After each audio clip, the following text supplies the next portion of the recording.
Celebrity champions ট্রফিকে সামনে রেখে নিয়মিত প্র্যাকটিস সেশন করছেন তারকারা। তাদেরই একজন দেশের জনপ্রিয় অভিনেত্রী তাসনুভা তিশা।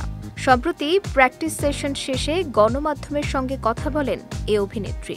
সেখানে শৈশবে তার ক্রিকেট খেলা নিয়ে নানা মজার স্মৃতি তুলে ধরেন।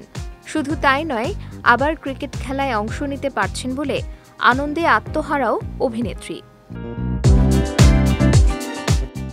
তাসনুভা তিশা বলেন, এখানে এসে আমার খুব ভালো লাগছে। সব পরিচিত লোকজন। গত আসরে আমি অংশ নিতে পারিনি। ফেসবুকে ঢুকেই দেখছিলাম সবাই ক্রিকেট খেলছে, কিন্তু ওই সময়ে আমি ফিজিক্যালি ফিট ছিলাম না।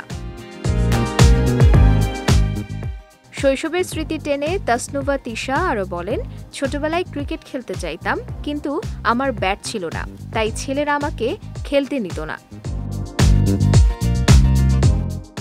এখন আর ক্রিকেট খেলার সুযোগ হয় না বলেও জানান অভিনেত্রী।